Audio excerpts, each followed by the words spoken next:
Hello, welcome back to the Football Heritage. Today, I have with me a new guest. He is verbally Fofana CKA Filippo Inzaghi in Montreal, Canada. And today we'll be looking at the weekend reaction. There were a lot of games this weekend, and we'll be going into detail of how those games play out. So, the first game we're going to look at for this weekend reaction is the Arsenal versus Everton game. Going into the game on Saturday, Arsenal Football Club, they drew that previous game away to Fulham. So many people expected Arsenal to go back to winning ways, but on Saturday, they were lackluster. The performance was awful. They didn't create any major opportunity to score goal. And the worst thing about Arsenal, Mikel Arteta, his like-to-like substitution. He is very predictable.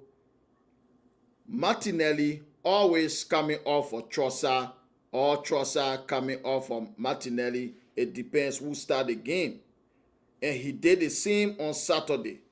And he made a critical substitution in our game in the 62nd minute, taking off his two best midfielder, Declan Rice, and his captain, Odegaard, for Jorginho and Nwaneri. And they didn't look like a team that would score goal. Despite Everton struggling, their last 6 Premier League games, they only managed to score in one of their last 6 Premier League games. And Arsenal couldn't break them down. A lot of people are calling Arsenal Stock City, the modern day Stock City, because they are only relying on set pieces and corner kick to break teams down. And they struggle to create anything. And depending on Gabriel Jesus to come from the bench to score a goal, it's like depending on a man to give birth to a child. That is how it is for Arsenal right now. That guy is the second highest paid player on Arsenal Football Club, but he has only scored 15 Premier League goals since he joined Arsenal. Kai Havertz, he's awful. He's not the kind of striker that's supposed to lead a line for a club like Arsenal.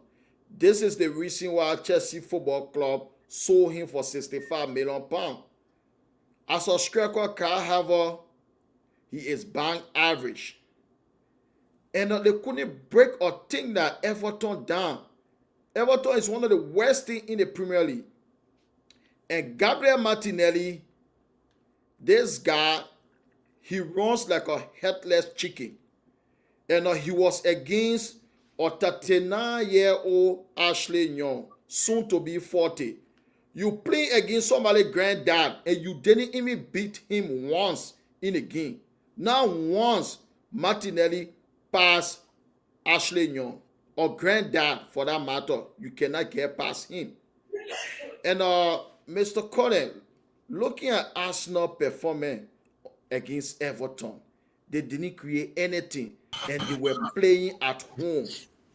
What's your take on that game? Well, good evening to our listener. Well, we should follow on. All of our colleagues are here today sharing the platform with us.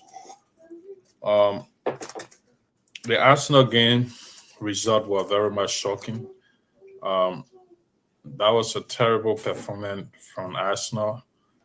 Um, they've been playing brilliant football of recent. Their last couple of games have been so um, creative. They create a lot of chances. They score a lot of goals. They win with big scores. Going against one of the um, underperformed team in the Premier League this season, um, which is Everton. Everton playing terrible game. They're not scoring goals. They got bad defense, they conceding goals for fun, and Arsenal going against them in their own backyard and failed to score a goal. That was shocking, you know. And you cannot win the Premier League with inconsistency. You got to be consistent. We know there are bad times that comes to every team. At certain point in time of the season, Arsenal was struggling when their captain Martinelli was on the sideline due to injury. He was off for a length period of time. He missed a couple of games, and those games they drew some, they lost games, so they were struggling. Upon his return, we saw Arsenal playing beautiful football. They started creating chances. My prediction for Arsenal and Everton was huge. I thought it was going to score a lot of goals and win that game comfortably. But it didn't go that way. It went the opposite. You know, you can't be dropping points against teams like um, Everton in the Premier League, and you say you want to win it back in Premier League. No, this is why um, the media continue to look at Arsenal being one of the favorite of winning the league. They disregarding Chelsea and stuff like that. The inconsistencies of them, they're losing their grip. If you draw a game to a tough side, like the Fulham game was a very tough game. We know what Fulham capable of. They got so much quality in our team, and going against teams that you draw, we would look at it from that perspective that you went against a tough side and you didn't have your best days, so you drew that game. But not with Everton. Not with Everton. You know, their performance in that game. I watched the first side, part of the first side. The game was so terrible. I got to leave to do something else. The second half, the same thing. So it was really shocking for me. From the Everton perspective, I think it was good for them. That was a fair result for them, getting a draw against Arsenal um, with the kind of form Everton is in. It was a good result from Everton, and I think Everton need those kind of results in order to get a season back on track because they started the season poorly, conceding goals, not winning, drawing so much game. So coming out, they won their game before Arsenal four goals to nothing, and then they just got another point from Arsenal. So getting 4 points with their performance, getting 4 points from two games is not bad it's not bad for Everton, you know. But from the Arsenal side, it's really disappointing. Really, really disappointing. That was a terrible performance from them, and I hope they can go back in their closet, go back to that drawing board, and look at some of the mistakes that they made in that game. Try to work on them because you're a title contender. You can't afford losing those kind of points. You know, dropping 2 points where your main opposition also drop points. There's a gap between them and the first play. You know, Chelsea is second play with a tight gap between them and Arsenal. So every time you slip, it gives the opponent chance to go up front or to lead you. You try to reduce the point between you and Liverpool, and then you drop in points, you know, on an average team that you're playing against. That's terrible. You know, that's not a good thing for Arsenal season. They got to work on it. Whatever their problem is, they got to resolve it. And the coach decision on some of those things, I don't know what he's thinking. You make decision to bring you positive results, but if your decision bringing you negative result, then I don't see the needs of you making some of those decisions, like the substitution. His judgment with those substitutions are terrible, and he got to improve on it. He got to look at some of those lapses, what he do, and then make mistakes, and the opposing team kind of capitalize on some of those things and get points from them.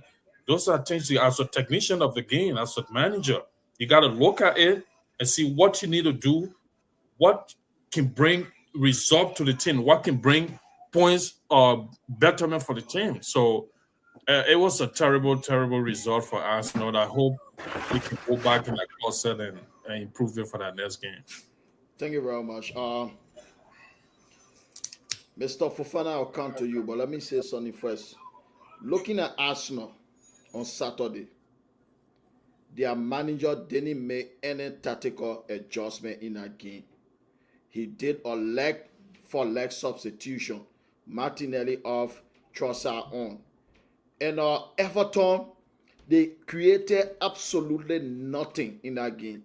Zero shot on target, zero shot off target. They didn't even have a shot off target. Everything zero. Ball possession 23%. And yet they pick up a draw. They pick up 1 point at the Emery.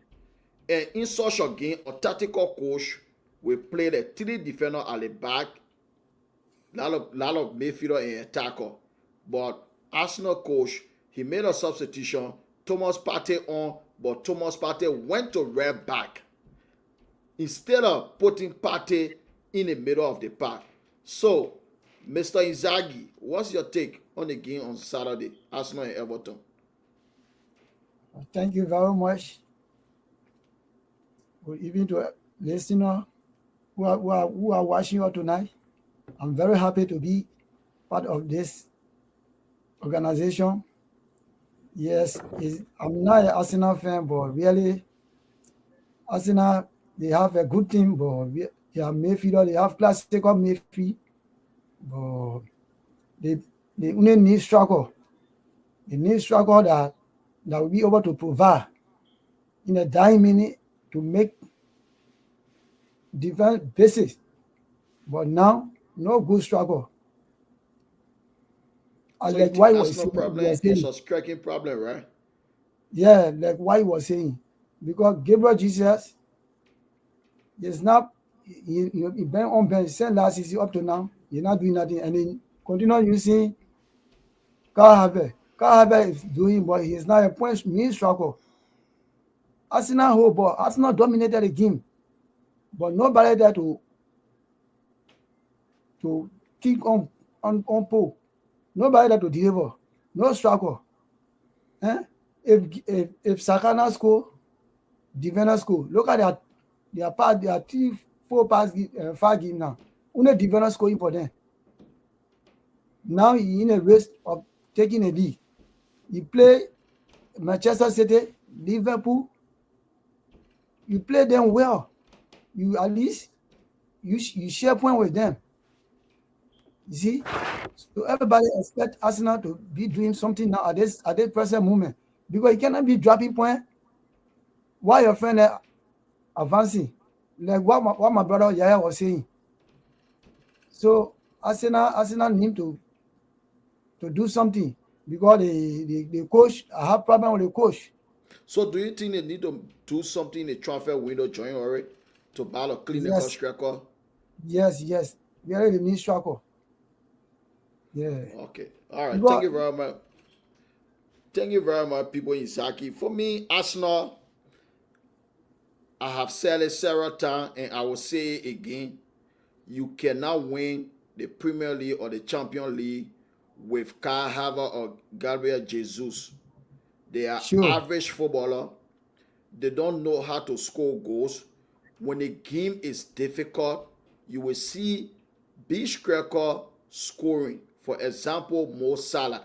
In a difficult game, he can come from anywhere with a goal. And Arsenal, they don't have that. And looking at Atata, and most of them, a lot of them, they are delusional. Here's the thing. This guy, he has been at their club for 5 years. This December makes Ateta 5 years at Arsenal Football Club. What is the achievement? If you look at the team is retrogressing instead of progressing. The team is going backward. The past 2 seasons, Arsenal, they were playing a very good attacking football. Especially 2 seasons ago, the first 15 minutes, Arsenal will score. But now, The football, they are so sloppy in possession. They don't create anything. They don't offer anything going forward.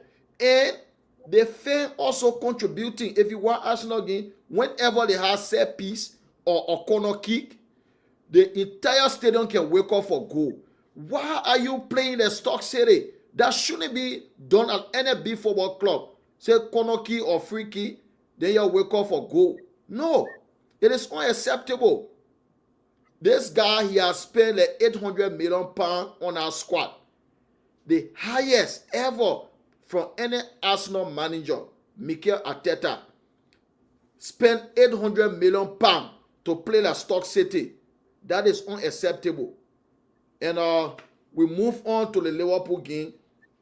On Saturday, excuse me, Liverpool, they drew 2-2 to Fulham. They went down early in that game when Andres Pereira, the former Manchester United midfielder, scored to pull Fulham 1-0 up. And the big moment in that game, in the 17th minute, Andy Robertson, he was sent off. Rightly so. He was the last man. He had a bad touch, failed to control his own ball. He lost possession and he clipped the guy. 17 minutes sent off. But Liverpool, they were resilient because to be a goal down and a man down and still come from behind twice to equalize, they play well in that game. Cody Gakpo equalized in the 47th minute. 2 minutes after halftime, he made it 1-1. But in the 76th minute, Rodrigo Muniz scored for Fulham to make it 2-1. And at that stage, you could see the tiredness in the Liverpool squad. Most of their players were tired because playing a game, almost the entire game with 10 men, that's a very difficult thing to do, especially against a team that Fulham, who can give you a game anytime. And yet, Liverpool, they were resilient. They still scored in the 86th minute from Diogo Jota, making it 2-2. So, Mr. Connor, what's your view as a Liverpool fan? What's your take on the game? Well, that game,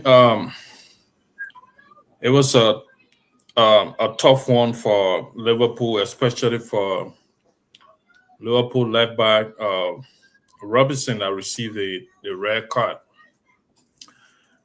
He been struggling in game almost like 2 months. He gave away penalty for Comer. He gave away 2 penalty in succession. Madrid, the game before Real Madrid and Real Madrid game, and this is another one that he pulled touch, causing to tackle the last tackle that resulted to the sending him off. But the resilience, the attitude of Liverpool, secure a point for Robinson and the entire Liverpool team. Because any soft team you play forehand in situation of such where you see you already concede early minute goal and then you also concede a red card, that game is over, But the kind of football Liverpool is playing this season, the hard pressing. I think for me, my man of match for that game was Ryan Gravenberch. The football that kid played when Liverpool conceded, he played like dual role. He played the defense position. He also played in the midfield. He also played in the attacking position. He played excellently. There was a couple of breaks that forehand could have scored. I even know where he came from. No defender. He just came from there and just, stop the attack or destroy the play in Waterfield. So this guy was very, very excellent. He was at his peak of a game in the forehand game. his performance in that game, it just made me to put more belief, more trust in Ryan Gravenberch. When the coach did our substitution, he did a substitution, and then Ryan Gravenberch went back in the midfield, and they started having problems. Sometimes, the technician, they take some decision and it affect the team. He should have left the team. The team was kind of balanced. Few people were tired, like those guys that were in the attack. Capo, um, um, Diaz. You could see them, walking. But those guys are talking about when he took out Alexander Arnold, and then he brought in Kwanzaa. Kwanzaa is not fast enough playing defense. And again, that was high intensity game because you already down. Those guys, they're not going to stop. They're going to keep coming at you. They got when they brought in Adama, so they added to their force. So why you bring somebody slow in the defense? But again, he thought it was something that could work for him to secure the 3 points for him to get more fresh leg in the defense, and then while those guys, Mo Salah and Jota, was up there to get goals for them, and they got those goals. But you couldn't defend because you are down one man. It's a tough game to play whenever you consider red card. Especially in the early minute. I think the 16 or the 17 minute of the game when they consider that card. This is a defender that does most of the run for Liverpool. That consider the card. So the game tactic changed when that card came. I know there was some controversial moment in the game. Early minute, the tackle on Robertson. That could have also been a red card. But I am one person that doesn't like to blame referee decision too much because those are obvious. It happened in games. Referee made mistake, it could fall on either side. When it go against you, just accept it and move on. There were a couple of tackle in that game that should have been a red card. But VAR didn't review it. The referee decided to give a yellow card, and the game went on. Unfortunately for Liverpool, they considered a red card while they were already down 1-0. But because of Liverpool top-class performance, individual brilliance, look at the equalizer goal, the assist from Mo Salah. This is what Musa was just talking about, Mo Salah. He's not just ordinary player. Sometimes he doesn't score in the game, but he assists, he present, the trouble he caused for the opposing team. It caused them serious problem. And he proved it that game. It was just unfortunate. Liverpool had some decent chances, but they couldn't just finish them up. That's the game that happened. It was not a bad result for Liverpool.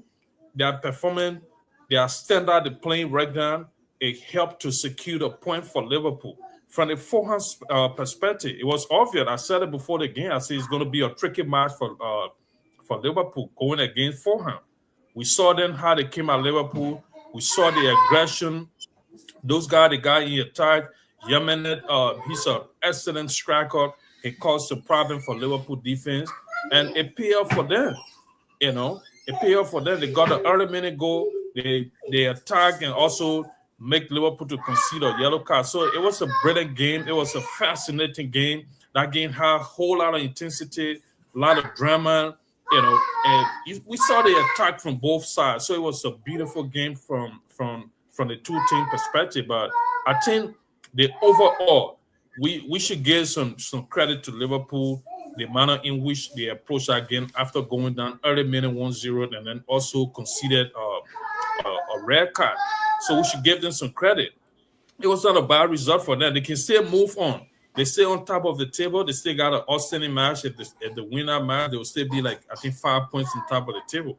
They shouldn't focus on Chelsea coming from behind, coming second place, and now narrow the gap. It's true. It's obvious. This is the Premier League. It will happen. People will drop points. Teams will drop points. They will lose. They will draw.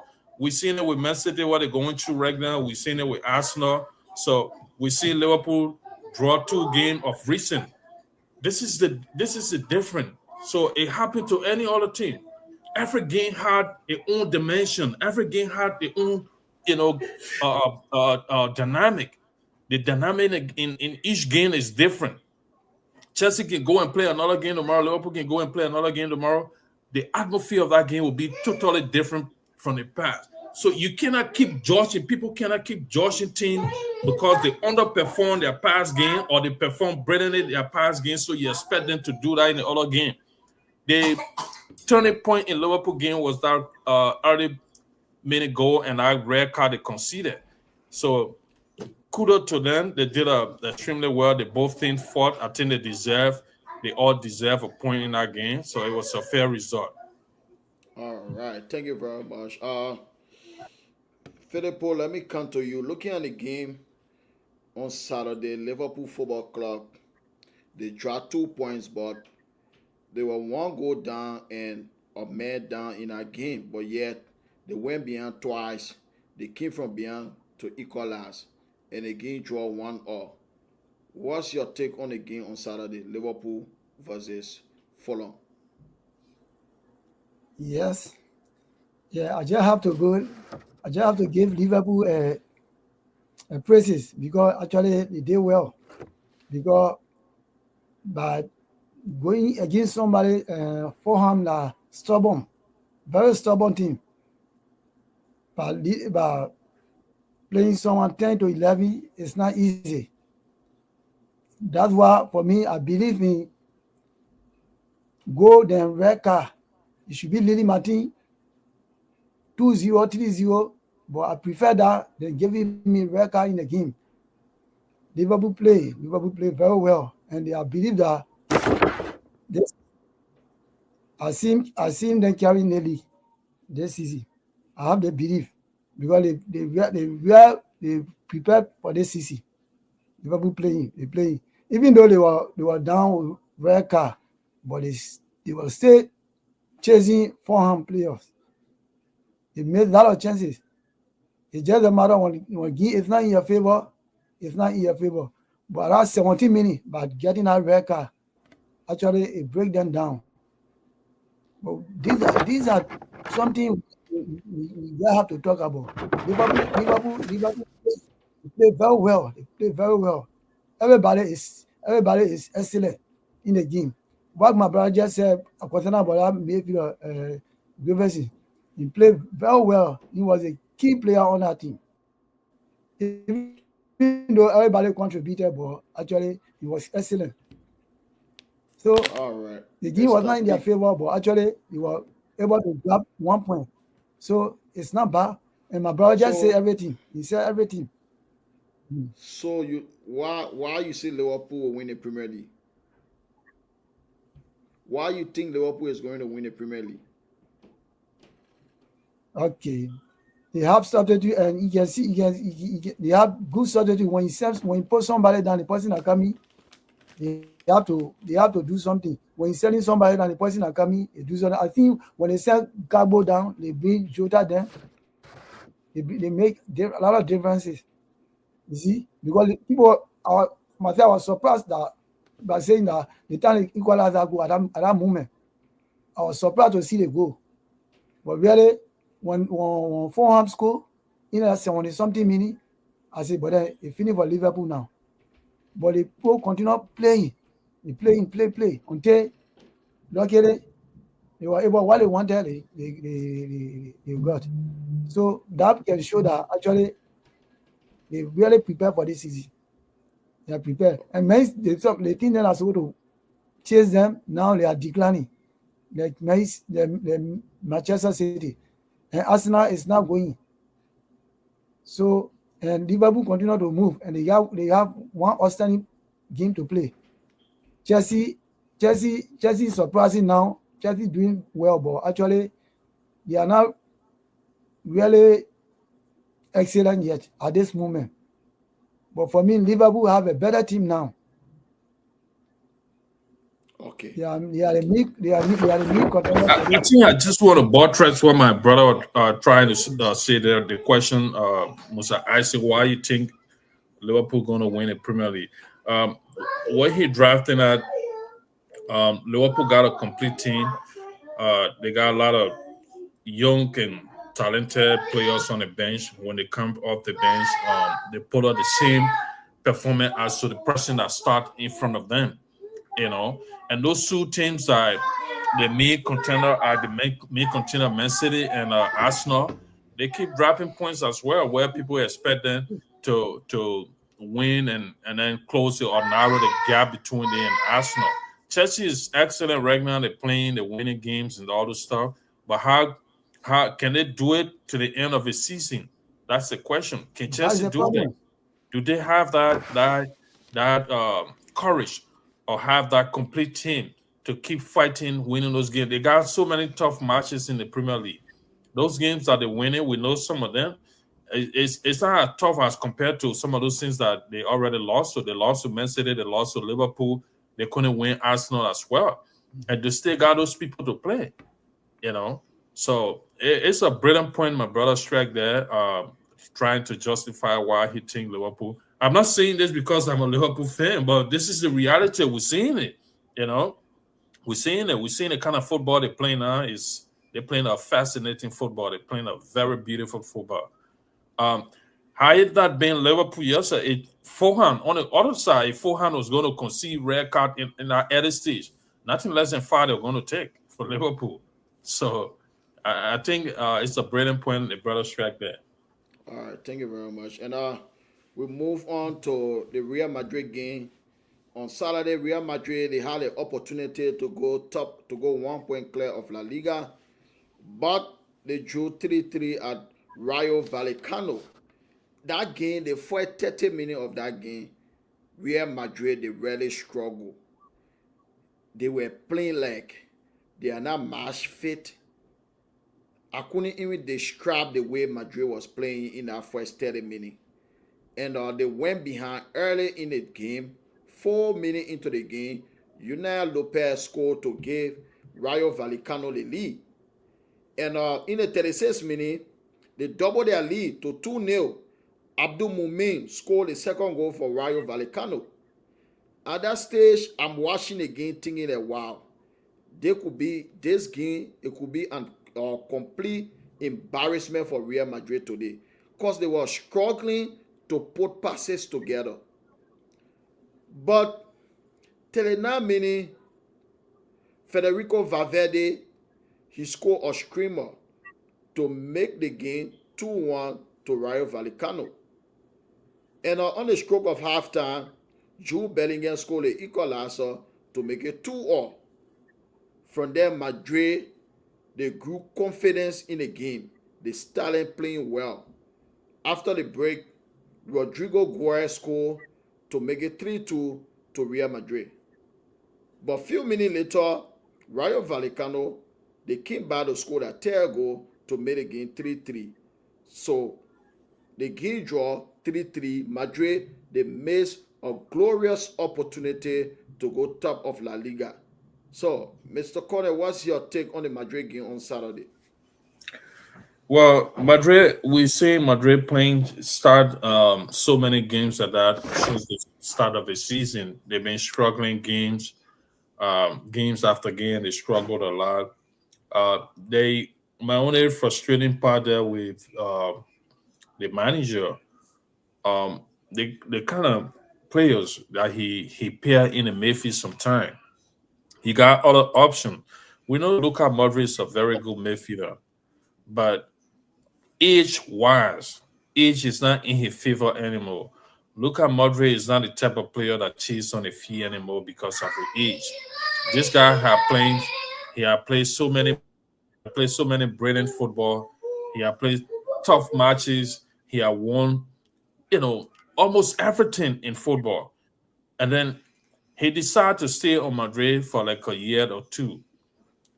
You got so many young guys in that midfield. Why are you always tough game like that? Vallecano, you don't have a good record against Vallecano. They got a very pressing team. They go after you from the start of the game to the end. They keep going at you. They keep pressing. They fire you. They do a whole lot of things to win the ball. And you had Luka Modric in that midfield that was not doing much when it comes to that, how to cheese, how to put the ball through. He's a very technical player in terms of distribution and what he brings to the table in a midfield. But it was not a case of this.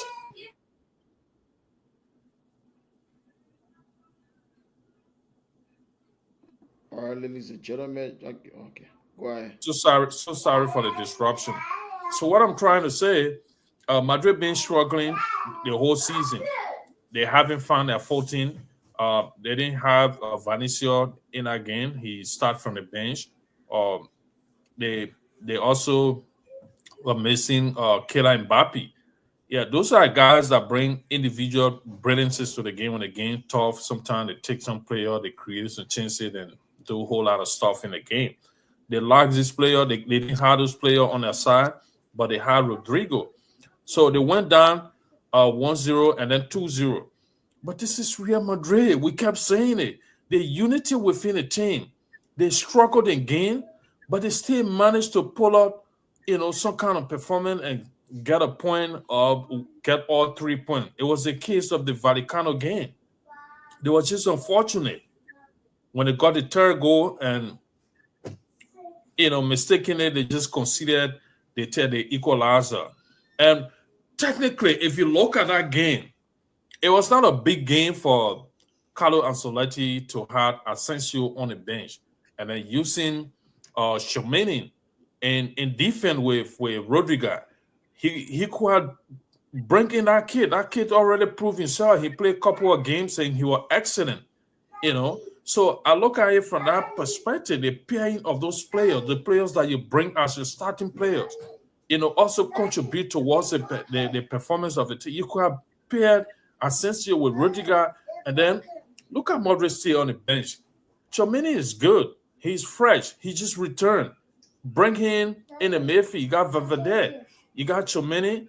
You could pair them with Gouda, and it was going to be a good game for them. But he knew what he was doing, and it probably didn't pay out for him. But getting point from a game is better than losing the entire game. Today, Barcelona lost. I say in favor of Madrid. They had a chance going up front. They lost a chance, and then Barcelona today came and lost their game. But they got to take into consideration Atletico Madrid is right there. Those guys winning games for fun. Madrid is not even second player anymore. Atletico Madrid already took over from them. So they got to watch their back. They got to work on some of those things. We know their injury players are coming back, but they also need to work on their performances, their approaches to game. Your approach to a game sometimes determine how the game result going to be. Like you can go to a game poorly, you lost. You go down 2-0 early minute. You do that to a very good team, you're going to get caught up. You can't win them. The best result you can get is going to be a draw. So the approaches to game got to change. They got to approach the game seriously. That's what Madrid need right now in order to find that footing. You can't keep conceding goal early minute like that, going back and all this stuff. So we hope Madrid can come back their their next game and pull us on. I know they're going for the International Cup midweek, but they still have another tough match in La Liga, which is Sevilla. Yeah, Sevilla is going to be our last game of this year. And Vanicio Jr. considered he received a yellow card, his fifth yellow card that game. He will be missing that match. And his attitude was ridiculous. He a fantastic footballer, but sometimes he got to control his emotion. And his attitude causing that card, and it could cost Madrid 3 points because they need him. He a sensational player. So in tough matches, they need him to pull out some of the individual brilliances in order to get the team through. But now they're going to be missing him. So those are things they got to work on. Player attitude, Vanicio, the way he approaches referee is not appropriate. I know sometimes the referee come up with decision that offend you. You get mad. You got the right to get mad, but do it at a certain point that would not cause your team punishment. So hopefully they can learn from that and come up with a better result. All right, thank you very much. Fedebo Inzaghi, let me come to you, right? Real Madrid, they had the opportunity on Saturday to go top of the La Liga table, but they drew 3-3 at Rayo Vallecano. First half, they struggled to put passes together. So, what's your take on that game? Yes, actually, the game was both teams they were very impressive because to my surprise, when Rayo Vallecano scored the two goal, because we always know Madrid is a big team. This is what people do to them. They score the first goal, second goal, second half, they get to equalize and beat you. That's what we know about Madrid. Uh, what my brother just said, Vallecano home, they get good record when they play Real Madrid. They get good record when they play Real Madrid. But Madrid is a team that they always like to beat because they are big team. But now you look at Vinicius was on bench. Luka Modric is not bad because they got to keep their player to rest them for they got more games. They got Champions League to play. They got some rest of game. They have to get all opponent chances. When you look at the CC, Luka Modric been on bench for some time. So that game, by using Luka Modric, for me, it was not bad. It was not bad. At least they pull out they score they equalize the two goal in a 4 half. If look at my Barcelona game today, just one goal today, they were not able to equalize that goal. They beat them, but Madrid they were leading Madrid 2 goals. They came behind, they equalized, and they sit down, they put one there. So definitely, the goal that their captain scored, Rayo Vallecano captain scored yesterday, it was a surprising goal. But really, Madrid play very well, even though everybody they need point now. But one Barcelona, when your opponent is going down, you got to pull up. You got to make sure you win your game. That's what I expect Barcelona to do today. When somebody is going down, you want pull up, but nothing like that. So Thank you. Atletico Madrid All is right. coming. All right, Inzaghi. Thank you very much for that. We now move on to today. Before we do that, let me just give the other score in the Premier League on Saturday because that's what we do. So we were discussing Saturday games. So in the Premier League on Saturday, Newcastle United beat Leicester City 4-0. Wolves lost at home to Ipswich Town 2-1. Nottingham Forest defeated Aston Villa 2-1. So we now move on to today's games. First of all, let's look at the Barcelona game. Since we just talked about Real Madrid. Barcelona today, they struggle to score. They conceded early on in the game through Sergio Gonzalez. Early minute, 4th minute in the game, Barcelona conceded. Leganes, a team that is struggling in La Liga. Barcelona, they are now first place in La Liga, but only by goal difference because Barcelona and Atletico Madrid, both of them, they have similar points. Only goal separating them. This is the reason why Barcelona is first. As you can see the table here, Barcelona have 38 points and Atletico Madrid 38 points, Real Madrid 37. So they struggle, and their coach substituted Robert Lewandowski today. He missed a glorious opportunity to equalize. But if you need goal as a coach, you shouldn't be taking your striker off, especially striker of that caliber, Robert Lewandowski. For the past 20 years, only Messi and Cristiano Ronaldo score more goals than this guy. How are you substituting him when you need a goal? He took it off, and they couldn't score. They couldn't break down the Gunners. So they had the opportunity to go 4 points clear of Madrid because Madrid drew yesterday. But they lost at home.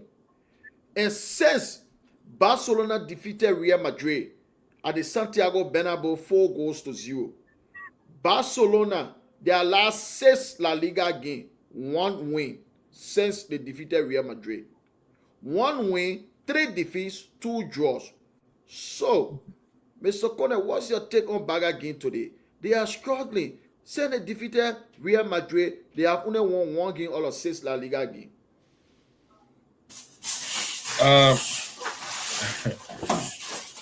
Well, we talk about the inconsistency, the inconsistency of any team in tough competition like La Liga, Premiership. You got to be consistent.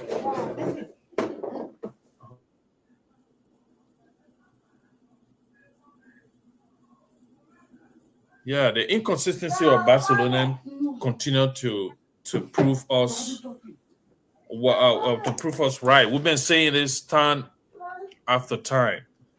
You cannot win La Liga. You cannot win any serious competition where you win 1 game today, and then the next 2-3 games you can't win them. And this is why Barcelona is not going to win a La Liga. I'm not sure. I don't believe that Barcelona are going to win a La Liga. With the kind of way they play, after winning, they play some big games, score so many goals, but they're not consistent. If you look at when Madrid lost to Barcelona heavily, if you look at the point gap at the time, and as compared to now, when Madrid win at Austin again, Barcelona will now be in front of them. Madrid will be ahead of them 2 points different. And this is a struggling Real Madrid we're talking about. They got so many injury crises. They're not playing their best game. They're struggling in games. They're drawing games. They're conceding goals. You can know that Madrid is not playing their best football. What more about Madrid start playing their best football, all their injury players come back? You know what's going to happen? The next 2 games that Barcelona going to drop points, Madrid will be like 5-6 points already ahead of them. As for me, the only team that I think that is threat to Real Madrid right now is Atletico Madrid, because those guys are consistent since the start. The poor start to their season, since they pick up that rhythm. Just take a look at the chart and see how many games those guys have won in succession without even a draw. So this is serious-minded team. Any serious-minded team that want to win a top competition, you got to be consistent. We know that there will be 1 or 2 games that will come in your way that you drop points, maybe you draw, but you cannot go and play 6 games only 1 win. You think you want to win championship? No, hell no. You're not winning nothing like that. And this is how Barcelona playing. This is the kind of football they play. It's ridiculous. You cannot continue playing like that. People are looking at them to be the best in Europe. No, they're not the best in Europe. You cannot play 6 games in La Liga, 1 win, and you call yourself best in Europe. No, that's not possible. You can't be. You can't be. So I'm not seeing Barcelona winning any major competition with the way they kind of performing this season. They play some brilliant football. They go to some games. They play good football, score goals like the game they play against Bayern Munich. So I kind of see it. They prepare for big games that we're going to win again no matter what happens. We'll put in our 100%. Then you go to the smaller side where you're supposed to accumulate points to keep you up there. You lost into that. No. It don't work that way. The season is too long. You got 38 games to play in La Liga. So you got so many teams to face, home and away. Madrid is just one team. You won Madrid heavily, but you also got all of competitors. You also got all of people competing. Now you got to visit them. You got to go to them. They got to come to you, and you need those points to keep you up there. So if you can accumulate, if you can win those important games to get a vital 3 points, where you going? You ain't going nowhere. You ain't going nowhere. So their performance today, it was nothing surprise to me. We are seeing it couple of times. We've seen it on so many occasions this season. The inconsistency, we are talking about it, and we continue to talk about it, and they continue to prove us right. Because we talk about it, and then you go to a game, you win one game today, and then the next game you draw, and then the next game you lost. This is how they play. And we are saying, with the kind of way they play, you're not going to win any serious competition. There's no way. There's no way you're going to win serious competition while playing like this. So it's not a surprise to me. You know, it's not a surprise to me. And that performance from them today was just horrible. People think Hansi Flick is the best. He's one of the best manager because all this stuff. No, he's not the best manager. Some of his decision is very, very poor. But people don't look at it because they see Barcelona scoring goals, they win a game. All right, thank you very much for that. Mr. Pipo Inzaghi, let me come to you. Inzaghi, right? Today, Barcelona, they had an opportunity to go 4 points ahead of Madrid and 3 points ahead of Atletico Madrid. But they lost at home at the Camp Nou to Leganes. And since they defeated Real Madrid 4-0, they have struggled for form. And today they needed a goal, but they substituted Robert Lewandowski, one of the best strikers ever to grace the game. You need a goal, then you substituted Robert Lewandowski in the 66th minute. That was very early on in the game to substitute a striker like Robert Lewandowski, the guy who has scored more goals than any other person playing a game in Europe right now. Only Lionel Messi and Cristiano Ronaldo have scored more goals than Robert Lewandowski. But yet the coach substituted Lewandowski for Ferran Torres. But they struggled and they didn't score. What's your take on the game? Yes, it was very bad, very bad. Because you cannot put Robert Lewandowski on bench. The first play, you need goal. Leganes is leading 1-0 from the earlier minute they score. Now you dominating. You dominating playing. In a poor 18 year, you're not able to provide a single goal. You need goal, then you look at Robert Lewandowski and saying down. Actually, it was very bad. As a good coach, you cannot set striker down for anybody. Ali, if you send one defender and bring Ferran Torres there, at least to balance equation, because you need goal. But you cannot put Robert Lewandowski, you look at him and set him down, even though he's Messi, but the church is not there. You got to struggle. Now all the players they are playing jealous. They are not even playing. You are not playing with no system today. Everybody they playing jealous. They playing small. They are big team. They are not no collective ball. You see, so actually it was very bad. I like about stage. You need point. You have for you to advance. No, nothing like that. And Madrid, we know that Madrid is a big team. That's why they have injury player. But now, if Madrid, when an injury player come back, you know what will happen? If they beat their outstanding game, Madrid will not joke. They will continue to move. You see, so really, actually, the coach did a good bad mistake to this evening. By putting Robert Lewandowski down, you need go. You look at player, you look at striker like that, and set him down. Actually, it was very bad. But Barcelona, what my brother said, Barcelona, they are. I can't see. I'm not seeing them carrying a lead. Their chances of carrying a lead is very slim. It's very, very slim because they are not really performing. They are not. Since they beat Real Madrid, because when they play Madrid, that is a different game. That is the open another game. It's an open game for each other. You see, so anybody can beat that game. You see, You cannot predict between them. But the Liganas there, Osasuna then when he playing there, everybody expect Barcelona or Real Madrid to be beating this thing. But now today game actually was very bad. Look, when they continue doing the one, they are not going to do nothing in the league. So that was the game. Myself, I wined the fire, but the second half, I went somewhere. I didn't look at the second half.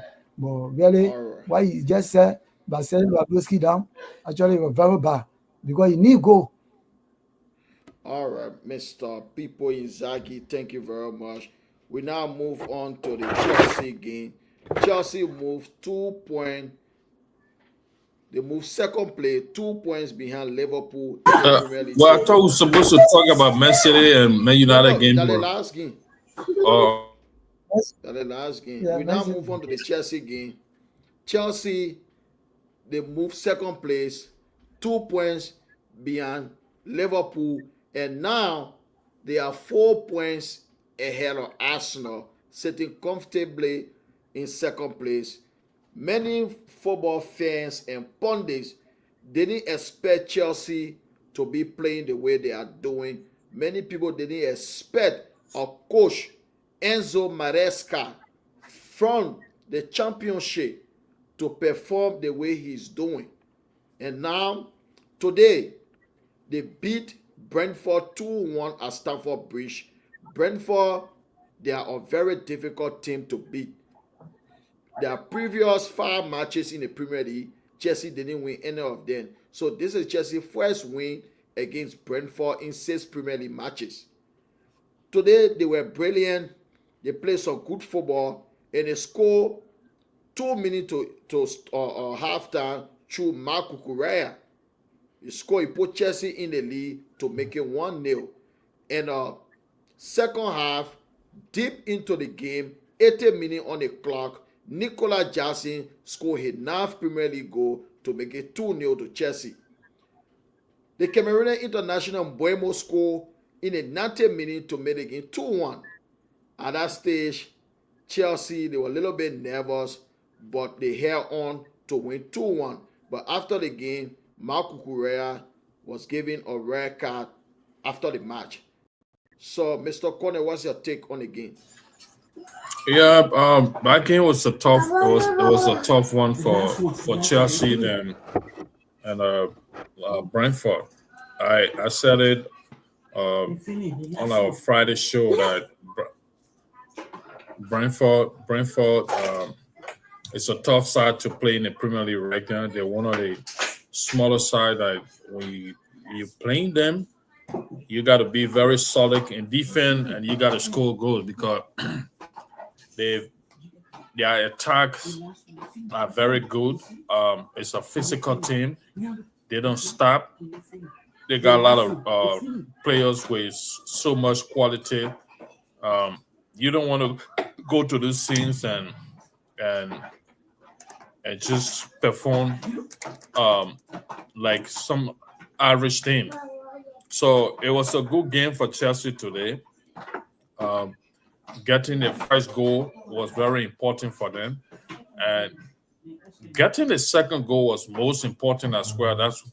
It kind of secure your spot or your position for that game, and it was like final to Chelsea because today game, winning today game, narrowed the gap between them in the first place because it's already second place, and they also put gap between them and the third place, which is Arsenal.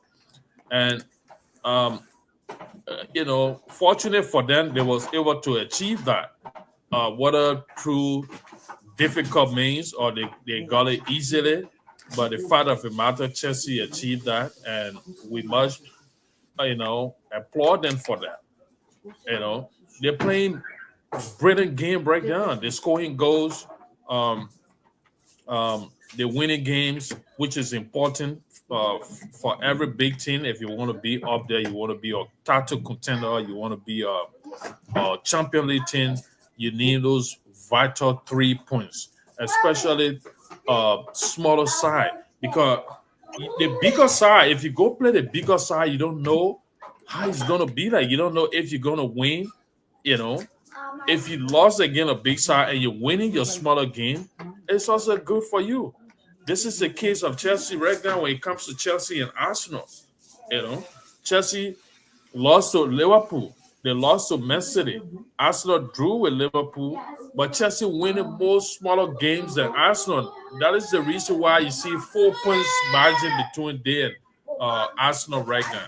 So it was a brilliant game for them. They just got to keep their head up high in order to win.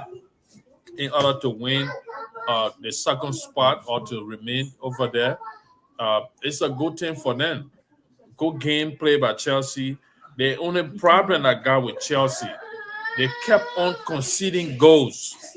You know, they concede a lot of goals. And you do that to a tough side. You go to a tough side, you concede goal, especially when it's cold on you first. Then what happened to them during the Spurs game? Any serial-minded team that scored 2 goals on you first, you're not coming from, behind to win that game anymore. So this is Chelsea weakness this season. You know, they will get exposed. We're gonna see them against some teams that they will score 2 goals on it, and you can't recover from it. We saw them against Liverpool when Liverpool won them. You know, they put out a fight, but you consider against teams like Liverpool, they are front. Maybe you can fight to draw, but to come from behind and win them. It's just the same case that I just mentioned. Liverpool game with Chelsea and Spurs game with Chelsea. If Spurs was a zero-minded team, they were already out. 2-0 down, you play Liverpool or you play any top side in the Premier League, you're already down, you're not coming back. Your best result should be draw. So, but good for them from the Chelsea perspective. They achieved what they was looking for. We're looking forward to that to see how they're going to continue in the next couple of games. January is not far away. Things going to get tough in the Christmas week. Going to January, a lot of teams determine their fate in the Premier League. Hopefully, they can be up there. But now, this is one of their problems. One of their tough defenders just conceded a red card. So those things can be a problem for teams. You know, he's a brilliant defender.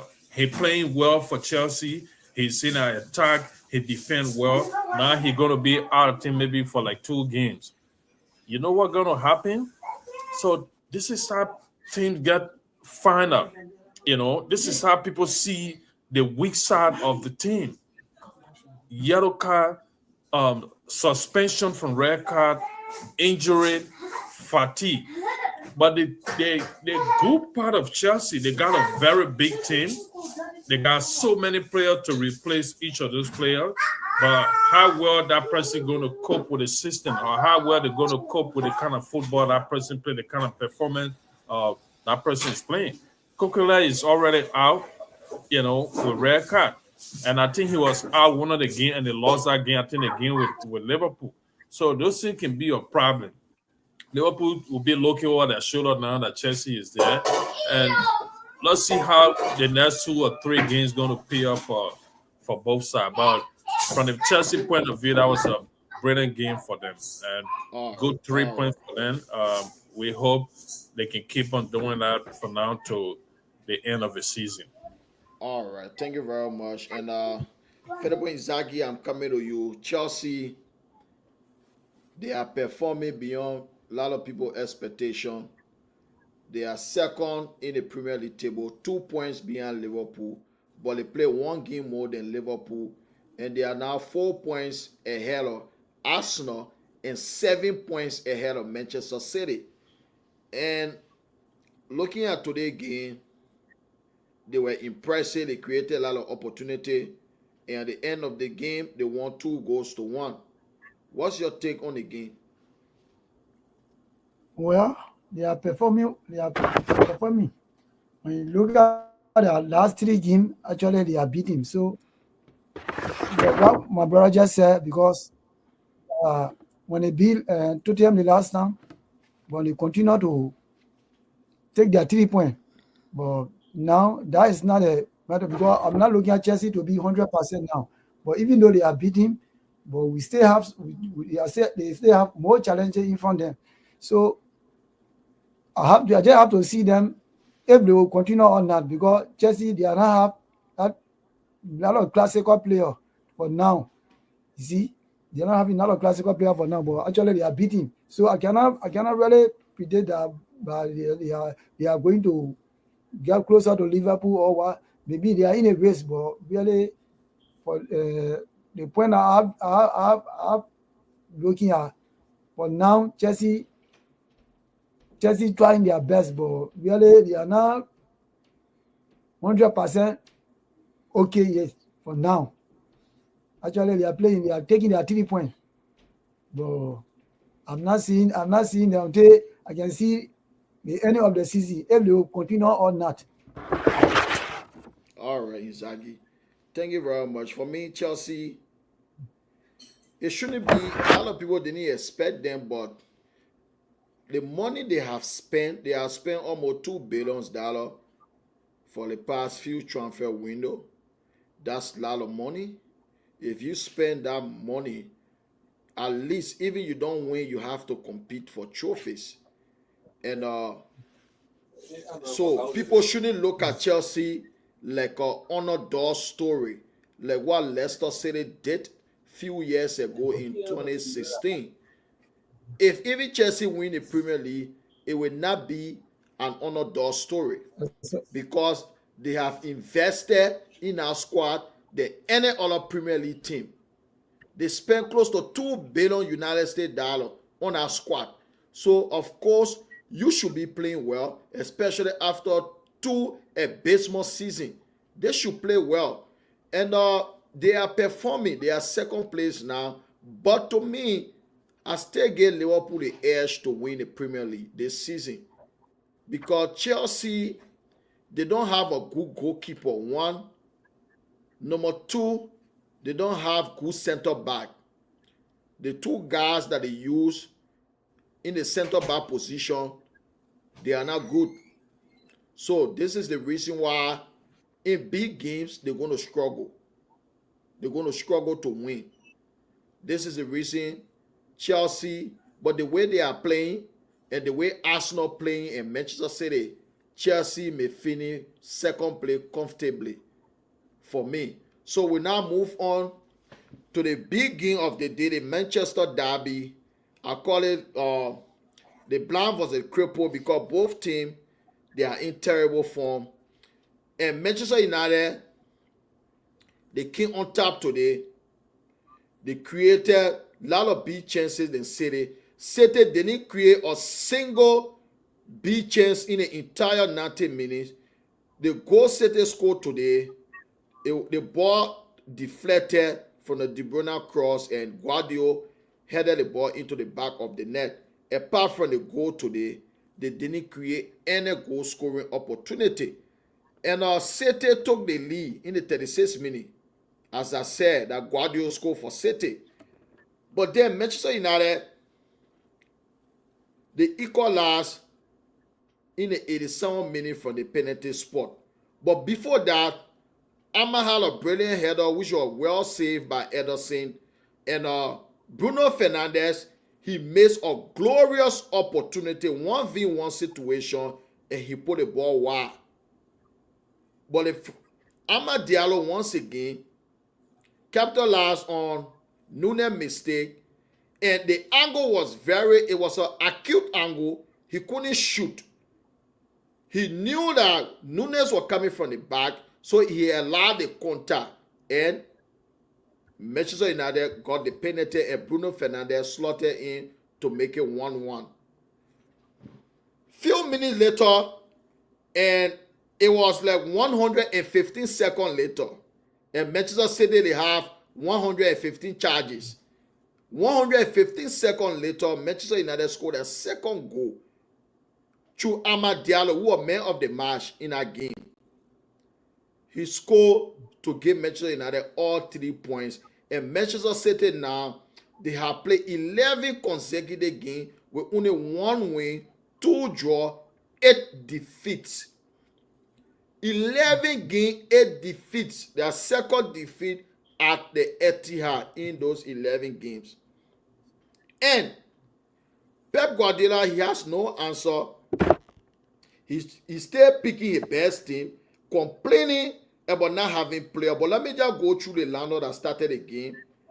Pep Guardiola, Ederson, Kyle Walker, Ruben Diaz, Guardiola, and Nunes in the defense. Ike Gundogan, Bernardo Silva, Phil Foden, Kevin De Bruyne, Jeremy Doku, Erling Haaland. Playing at home at the Etihad, ball possession was 50-50. First time in more than 10 years for Manchester United to go. Manchester United had one game at the Etihad, but sometimes with 30% ball possession or 25.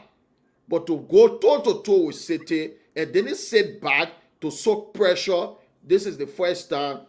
And since 2021, Manchester United, this is their first win away to any of the top six, whether it's Tottenham Hotspur, Chelsea, Liverpool, Manchester City, or Arsenal. And you can see from the new coach, you can see the plan, the blueprint, the pathway to success in the future. Since the coach came in, there is no game Manchester United play that will get dominated from ball possession. This alone can tell you that if you give him his players, he's going to do better. And before the game, Manchester United team news. I saw the team news last night before going to bed. I went to bed very late. The team news leak. And there are rumors that either Garnacho or Rashford, they are the one always leaking the team news. Garnacho, he usually leak the team news to his brother. It's just rumor. It's not confirmed. The team news, I saw the team news, and that was the exact team Manchester United picked for the game today. There's a journalist in England called Samuel Locust. He put the team news on his Facebook page. I saw that late last night. And that is unacceptable. And the coach, he made a big call before the game. Rashford, Garnacho, due to certain behavior, he only gave a hint. He didn't go into detail, which he will not do. He left them all of the squad completely, not just to sit on the bench. So there were a lot of people like complaining, but yet this is what that is needed at Manchester United at this moment. Because for the past years, since Ferguson retired, players, they have been getting away with all the ugly behavior, player power. But this manager, he has the backing of the spectators. He also has the backing of the owners. This is the big difference.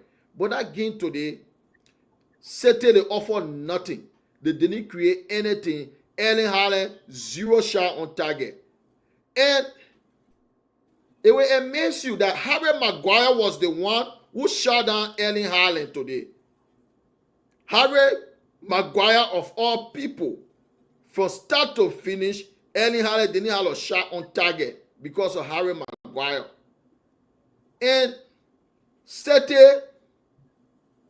they continue to suffer. They continue to lose games. And Pep Guardiola cannot find answer. His so-called Barclays Premier League player of the season last year, he was there. He didn't have one shot on target. He was anonymous in that game. He didn't turn up in that game. So, Mr. Connor, what's your take on that game today? I think all of you guys should be applauding me for my you got a prediction right. My brilliant analysis. Besides the prediction, my analysis on our post match, I said it, and I had to believe. I have looked at Man City team, all of the crap Pep Guardiola been saying. It's not a problem. Injury is not Man City problem right now. We said it time after time, and we have seen it. Man City team just need a lot of fresh lead. They need to replace a lot of players on our team. But I'll go straight to the game today. Um, I saw that game the first half. Man City struggle. Man United struggle in getting a shot on target in the first half. You know, they kind of hold the ball at certain time, and Man City hold the ball uh, in the first half. I think they had a ball possession. The goal Man City scored. It just we call that half chance goal. There was no clear cut chances that Man City created today. We know the quality of those guys that are playing for Man City. De Bruyne, Bernardo Silva, um, Haaland, Gundogan, Phil Foden. Phil Foden um, is one of the players that Pep Guardiola been crying on, and he was in the starting team today. You know, Kovacic is one of the players that he been crying on. He came off the bench today. So it's not an issue. The issue is Man City is not just playing. They're not just playing their best football that we used to see.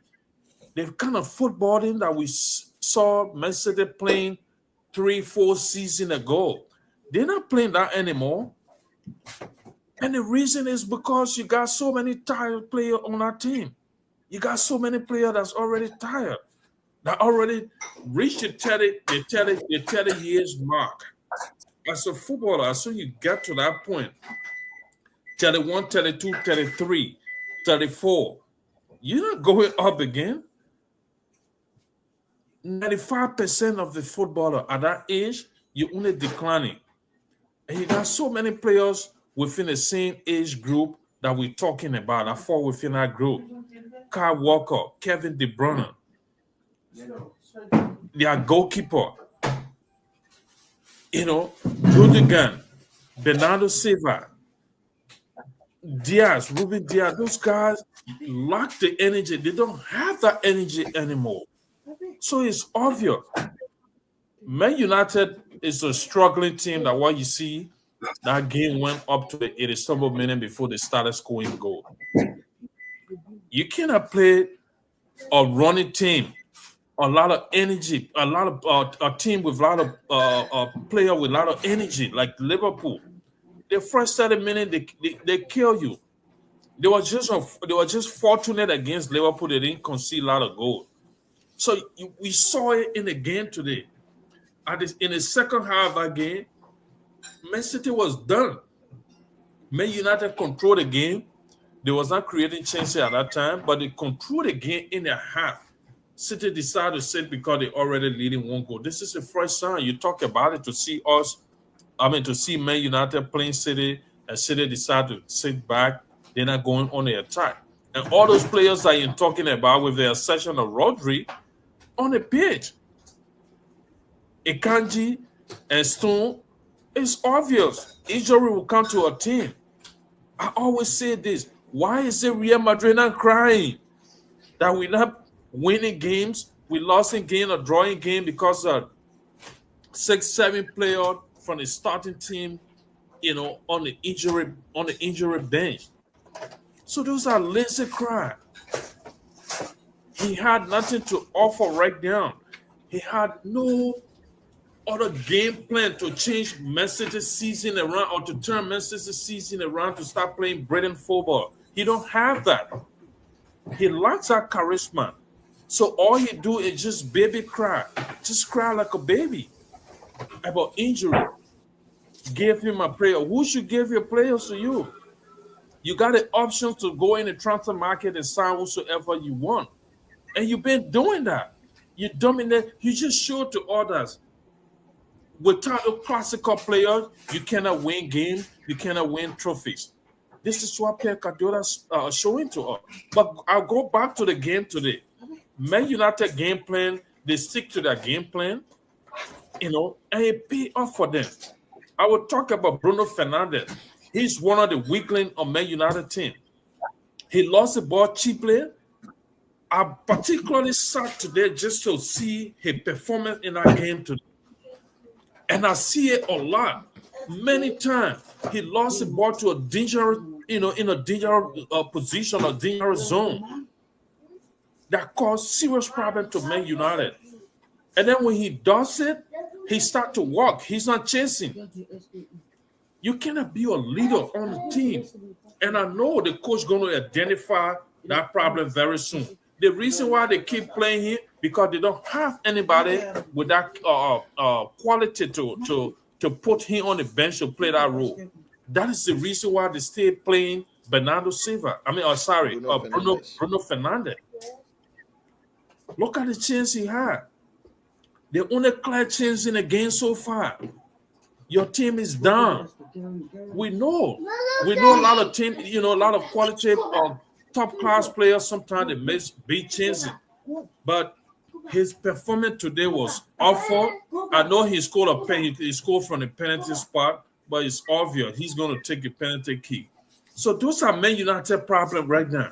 And I said this will be a big test for the new coach, and he proved that.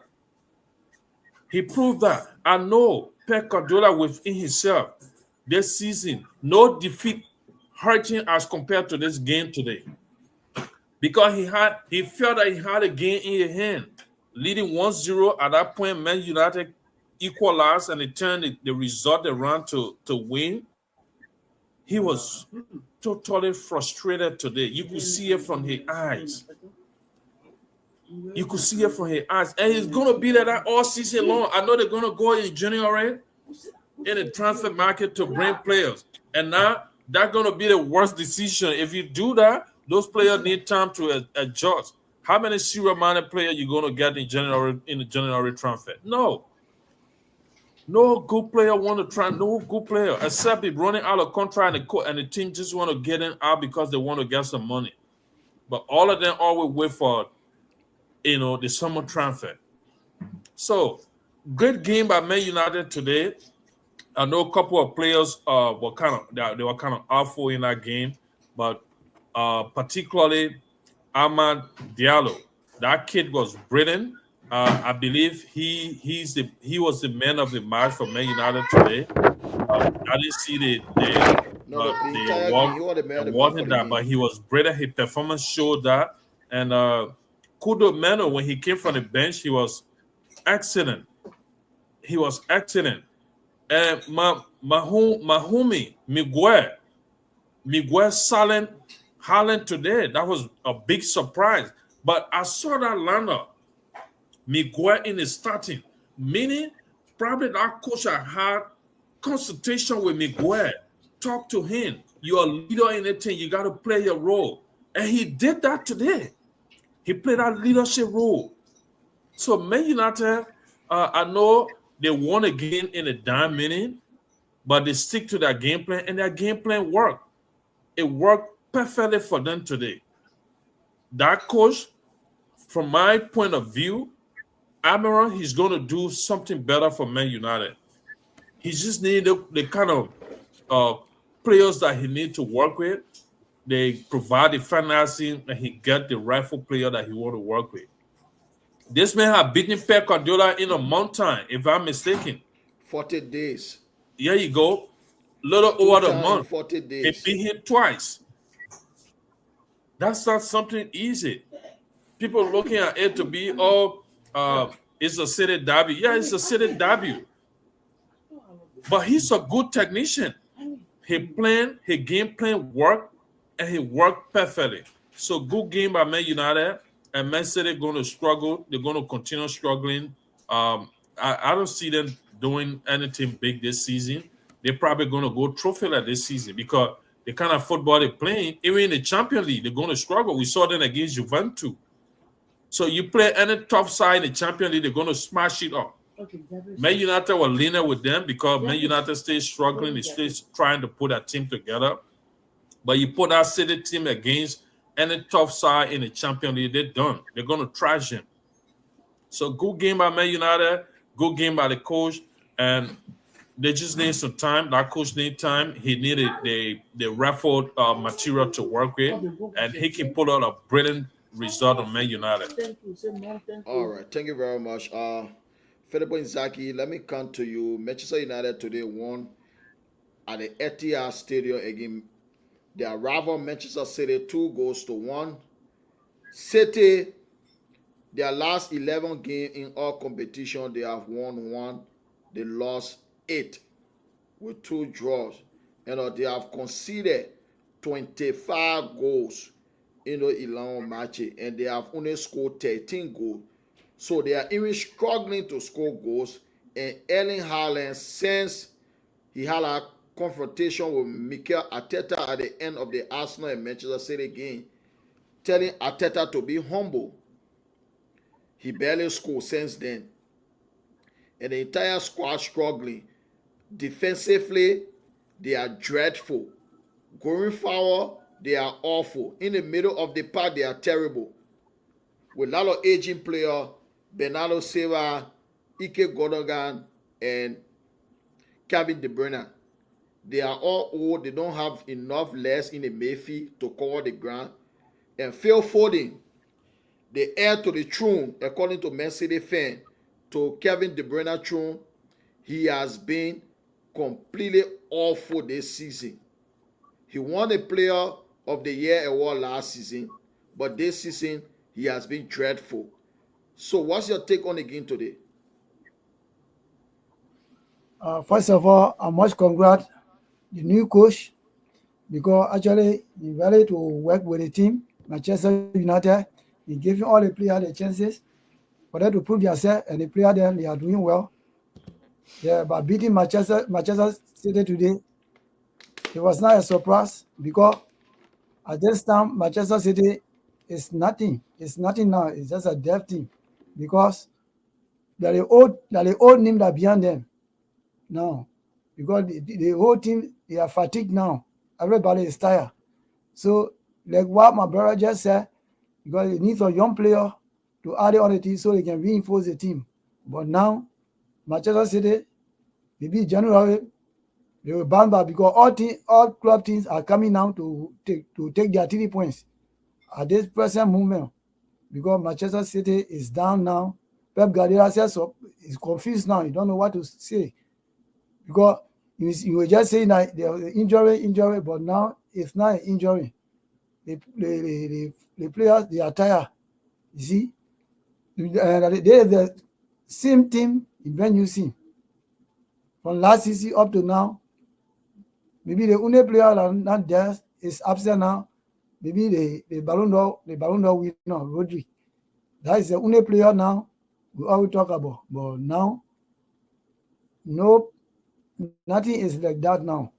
But for me, Manchester United, that coach we just have to congratulate him because he gave him building confidence all the player there. Because look at Aaron Maguire, he been on bench for some long time. Now taking him today to put him on Erling Haaland, we know him. Erling Haaland, he know how to move, he know how to score. But this present moment, Erling Haaland was not able to make one kick today. Actually, it very surprised me. And Manchester United, they play very well to secure their 3 points, and they did it. So for that reason, Manchester United, we just have to congratulate them. Actually, that will keep the spirit. All right, my brother. Thank you very much for that analysis. So, I would not call a result of the other game, then probably maybe for today's Brighton lost at home. They lost 3-1 at home to Crystal Palace, and Southampton lost at home to Tottenham Hotspur 5 goals to 0. And that game was a strange game. We can just maybe 2 minutes we just wrap it up on the Spurs game. That game was a very strange game. Spurs scored 5 goals in the first half, but they scored 4 goals in the first 25 minutes. They were 4-0 up, and the fans started to leave the stadium. And after the game, Southampton sacked their coach. Tottenham is a weak team. They score 5 today. The following week, they're gonna lose. So, and you want to talk anything about that game? Well, the sports game, well, that shouldn't be surprising to us because sport is one of the teams too that kind of like playing for a game and say today game we especially when they lost to Chelsea, they really felt bad having going up 2-0 and then uh, at the end of the game you lost heavily to Chelsea. So it was a comeback for them. They needed that. They needed to uh, gain their momentum. They needed to get back on winning way. Um, and Spurs, we saw them playing again. Man City, they did the same thing when they playing to go for a game and they execute their game plan very well. They can be deadly. They can come at you. They can score goal. They do have so many quality in our Spurs team, especially in the attack. They got too many quality that dangerous on the break. They take some player 1-on-1. And Southampton, being one of the victim of that kind of game plan from Spurs. So that doesn't mean that Spurs going to continue the kind of brilliant game they played today. Because we saw them again, Man City with a huge score, and then they crumbled against other team. So it was just one of these good day for Tottenham Spurs today. That is the reason why they won with a heavy score. Um, it didn't surprise me. I saw it. I said, "No, but this is the kind of game sometimes they play." So um, it was just one of the best day for them today. You muted.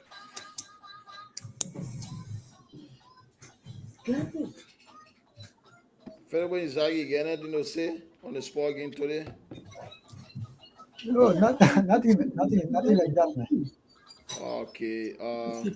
Federer Inzaghi love the Serie A. We'll talk about it maybe next week because Okay. almost all the time. This is the Serie A table. As you can see, Atalanta is first place in the Serie A with 37 points. Napoli second with 35 points. Inter Milan third place with 31 points. Fiorentina 31. Lazio 31. And Juventus, they have not lost a game, but they call it Draw FC. They have 28 points. Juventus, they are unbeaten, but they have drawn 10 out of the 16 games they play. 10 draw. If you draw 10 games out of the 16 games you play, how are you going to win the league? This is the problem with Juventus right now. They are just drawing and they are sixth place in the table. They are unbeaten in the Serie A season. But they found themselves sixth. So there's a question what you got to say about the Serie A. You don't see Juventus, they are way sixth. Inter Milan, two seasons ago champion. Napoli the second, 2 points behind Atalanta. The Europa League winner Atalanta, they are first place. And arguably the guy who will win, I think he's going to win the African best player of the year, Ademola Lookman. He has been the best player so far in the Serie A this season. Well, nothing much to say about the Serie A. Atalanta is the best in that this season. They proven that in a in the Champions League. They played so many good games. They were just unfortunate that they got to play their net man recently, which is Real Madrid. They lost at home to Real Madrid, but there are so many quality in the Atalanta team, and being on top of the Serie A table doesn't come overnight. You got to work for it. Uh, we know Juventus is struggling the past couple of years. They don't up there, they're not at that level. But Inter Milan and Napoli. They are top contender when it comes to the Serie A of recent. Uh, yeah, but nothing much to say about them. Uh, Atalanta, they're playing brilliant game. I hope and I pray that Atalanta win the Serie A because uh, the African players are there. Lookman, he's a fantastic footballer. I'm a big fan of him. I like his game. He kind of quiet. He's not a noisy player. He just go and do his team on the field and go home. And this is the guy we saw in the African Cup of Nations. He played brilliantly for Nigeria, So he been up at that level for a couple of years now. Since he left the Barclays Premier League, he went to the Serie A. Yeah. His game changed. And I saw an interview from him. He said, um, going back to play for the Super Eagle, Nigeria, it contributed immensely to his level at the moment. So apparently he needed a national team football. He wanted it so badly. So and he went to one of the best teams in Africa, which is the Super Eagle Nigeria. And maybe it brought some release to him. His colleague up there kind of contributed as well, encouraging and gave him so much word of encouragement. And now he's playing a brilliant football. He enjoying it. He winning individual award, winning man of the match award. He won the man of the match award against Real Madrid. That's why then lost into Madrid. So I like him a lot. I just hope and pray that he keep his head up high. He got so many qualities in him, you know. He's one of the contributor to Atalanta subset this season. So good game for him and for the Serie A. I hope that this guy Atalanta win the Serie A this season. All right, thank you very much. People in Zagi. Oh, the man gone. Yeah, he just walk away. Oh, okay. Like Serie A this season. Um, okay, he's back. People in Zagi. Let me ask you about the Serie A this season, right? Looking at the Serie A table, and this gone weekend, Atalanta won, and Napoli also won. But Atalanta, they are fair play, 2 points ahead of Napoli.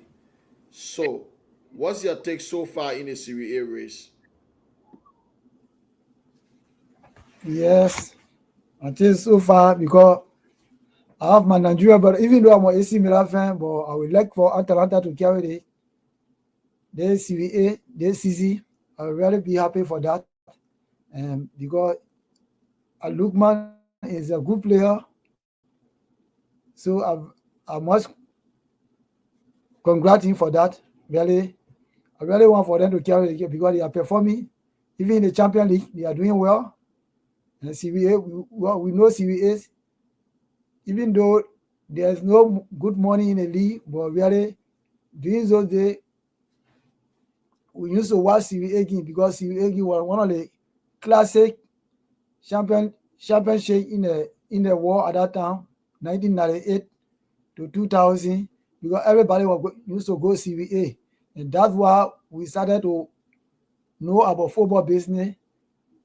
Serie A. I love Serie A. I love the way how they play. But so I will also appeal to you on behalf of me.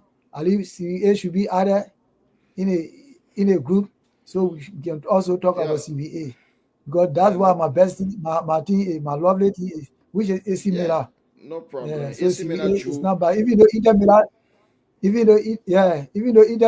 Inter Milan is one of the contenders, but now they are not. I think they have 4 to 5 points between their Atalanta. All right, If I'm not mistaken, yeah. all right, But I really Inzaghi. want for Atalanta to do something this season because just for Lukman, I'm very happy for him, man. Thank you, Isagi. Yeah, that's true. We were added there even at 10 minutes, 5 minutes. We go to Serie A. You know, it used to be the Thank best you. league in the 90s. There were all the best players used to play. There were all the best defenders used to be. Alessandro Nesta, Paolo Mm, Maldini, Jan Stam, all those guys, Cafu, Cannavaro, Lilian Thuram. yeah. You know, there we have all the best defenders, and Oh, so yes. we will talk about them a little bit. So before we come to have parting Thank you comment, very much. let me just go through our prediction. Okay, the Everton game they scored again at 0-0. I predicted a 3-0 win for Arsenal. Mr. Connor, you predicted 3-1. Ote said 4-1, and none of us get it right. The Liverpool game and a 2-2. I predicted 3-1 to Liverpool. Mr. Connor predicted 2-1 to Liverpool. Otis predicted 2-2, so he got the score right. The game at 2-2. Newcastle United won 4 goals to 0. I predicted 3-1 to Newcastle. Mr. Connor said 2-1. Otis said 2-0. None of us get it right. Wolves won Ipswich 2. Mr. Connor said 1-1. I said 2-1 to Wolves. Otis said 2-2. So we all get it wrong. Nottingham Forest 2, Aston Villa 1. Mr. Collins said 2-0 to Forest. And I said 2-2. Ote said 2-2. None of us get it right. Rayo 3, Real Madrid 3. Mr. Collins said 3-1 to Madrid. I said 2-1. Otis 3-1. We all got it wrong. Sunday, Brighton 1, Crystal Palace 3. Mr. Collins said 2-2. I said 3-1 to Brighton. Otis said 2-1. We all get it wrong. Manchester City 1, Man United 2. Mr. Connor said 2-1 to Man United. He got it right. I said 2-2. Otis said 3-2 to Man United. And Chelsea 2, Brentford 1. Mr. Connor said 2-2. I said 2-1 to Chelsea, so I get it right. Otis said 2-2. He got it wrong. Southampton 0, Tottenham 5. Mr. Connor said 2-1 to Tottenham. I said 1-1. Otis said 2-1 to Tottenham. We all got it wrong. Barcelona 0, Leganes 1.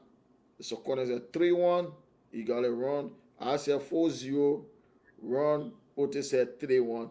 And the funny thing is, every time I say Barcelona win 4-0, 3-0, they don't win, they lose. So I think I'll be predicting. I'll always say Barcelona win 4-0. And So before we go, frustrating. Atletico Madrid, right? They are level on point with Barcelona, even though they need to talk about them. But before we go, let me just say this. They are level on point, and this will interest you, right? Atletico Madrid, their last 11 games in all competition, they have won all. Zero draws, zero defeat. They are the most informed team in Europe. 11 consecutive victories. No team in Europe right now in the top league get 11 consecutive victory in all competition except Atletico Madrid. So they are on form. If Madrid and Barcelona they don't improve, Atletico Madrid will be first place sooner or later. So before we go, Mr. Connor, what's your parting comment? You muted. My parting comment today will go on a Man United and City game. Particularly their coach, Pep Guardiola. He need to stop the baby crying. He need to stop complaining that he he don't have players. Um, Face the reality. It's a tough time for Man City. Every team go through a tough time. Every team does that. Something go through it for 2, 3, 4 seasons. Man United have been going through a tough time for so many seasons. So um, I know he's not used to it. He's the kind of coach that whenever things getting tough, he walk away. He walk away from Barcelona. He walk away from Bayern Munich. Now it's Man City. He won a lot of trophy with Man City, so maybe that will keep him around a little bit. But face the reality, You got so many aging players on that team that need to be replaced. Face the reality, those guys lost energy. This is a team that play high intensity football for 4 to 5 years, and they won so many trophies. Do you expect this guy to be playing the same level? Come on now.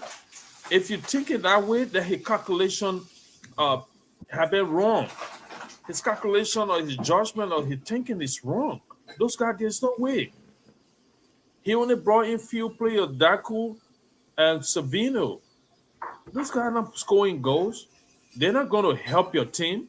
You need team that will score goals, or you need players that will score like 15, 20 goals, even if they can't reach your Haaland. When the game is tough, you need people to step out and score goals.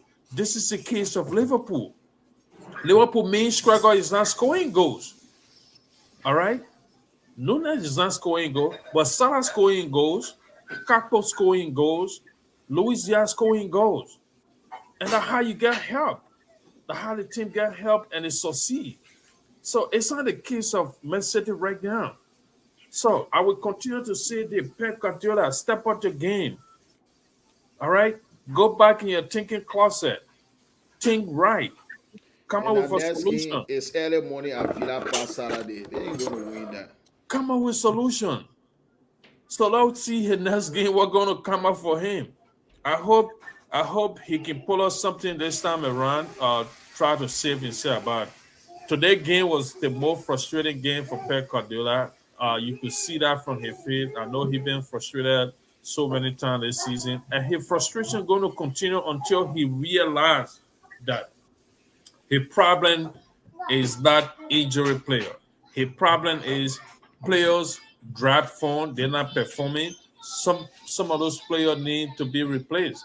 That is the problem. Until he can go back in his closet and realize that this is what I got, this is the problem I face. Let me come up with a solution to resolve it. He's still going to struggle. So thank you guys for coming up here today. We had a wonderful show. We hope to be here anytime soon again. You see, Welcome again, Otis, my brother. I hope to see you on our next show. Thank you very much for Arsenal didn't being part win. of it. Otis didn't show up. He gave flimsy excuse that he on the traffic. But the day they win a big game, I was just lean backstage. I will not bring him on. Otis, Arsenal frustrated Otis today, so he couldn't show up. He couldn't show up. But it shouldn't be that way. You know, you can be supporting your team. Even you lost, we still got to come back here and contribute, you know. People depends on those they kind of show they want to watch or they enjoy it as well. So if you can be committed to that because your team lost, that's not a good thing for us. But we're gonna talk it. We're gonna cancel our brother as soon as we finish up this. I will call my brother, try to give you some water cancel. My team draw as well. My two teams are supporting Real Madrid and Liverpool. They all drew their game. You know, this could be a boost for them. They could win again. It could give them another extension. But it is what it is. This is the season. It's a long season. A lot of things happen during the season. So accept it and move on. Thank you again. You guys have a wonderful night. All right. Filippo Inzaghi, what's your parting comment, my brother? Uh, my parting comment is I'm very happy to be here tonight, to be on the show. At least I'm proud today. I'm one of the members. So I'm very happy for that.